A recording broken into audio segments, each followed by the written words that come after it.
So, ayan mga kasari, hello, kamusta kayong lahat dyan? So, lalabas tayo sa lahat ng pintuan dito sa aking munting bahay. O, diba? Talagang lalabas tayo sa pintuan ng ating bahay. Talaga naman, o. Ano daw? So, ayan mga kasari, kagigising ko lang dahil kami ni Habi is natulog kami ng tanghali. Every tanghali mga kasari, nagsasara po ako dahil wala nang iniisip na utang yung ating munting tindera, kaya okay lang na magsara ang ating tindahan sa tanghali dahil wala naman masyadong bumibili, o diba? So lalabas tayo at bubuksan natin yung ating munting tindahan, o diba? Alas 3 na nga sa mga oras na yan mga kasari at magsisimula na naman po yung aking hapon bilang tindera. At syempre, pagkatapos ko buksan ang aking tindahan, pinupulot ko po muna yung aking mga bote-bote dyan dahil kanina bago kami tulog ni Habi sa tanghali is ayan, maraming bote dyan na nakakalat sa labas at hinayaan lang ni Habi, hindi niya pinagpupulot, o diba? So inantay niya pa si Inday ang magpulot ng mga boteng nakakalat dyan sa labas.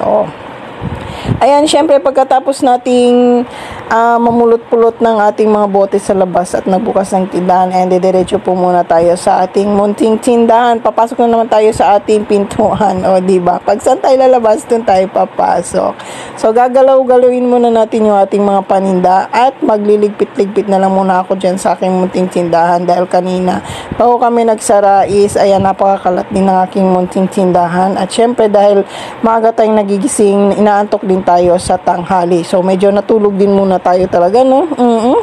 So kung nakikita nyo aking pastante ng chichirya dyan, and konting-konti na lang talaga mga kasari is mauubos na yan. At syempre hindi ko po yan pupunuin na sa susunod dahil balo ko yung istante ko na yan dyan. Pupunin ko po yan ng mga sabon at ng mga sunlocks dahil yung aking mga pachichirya is hindi naman mabenta. Bibili lang zero ko namang pangilan-ilan lang para meron lang ako maidi-display, o diba?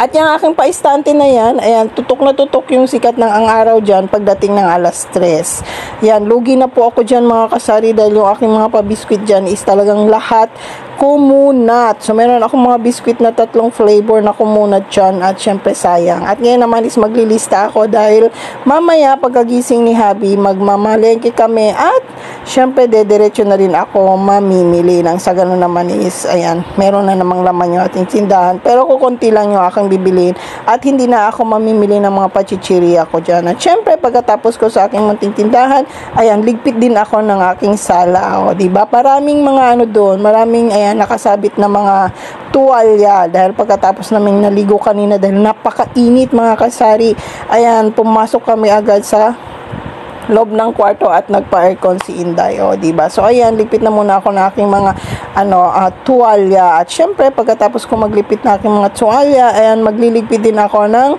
aming lababo. Ilalagay ko yung mga plato ko sa aming orokan nang sa ganun naman is mamaya pag uwi namin pagkagaling ng mamalengke at maggrocery is magluluto po ako mga kasari para wala nang kalat yung aking munting kusina. O siya mga kasari, yan lang munang in-update ko sa inyo for today's video dahil marami pa akong gagawin. Okay, bye-bye! Bye-bye!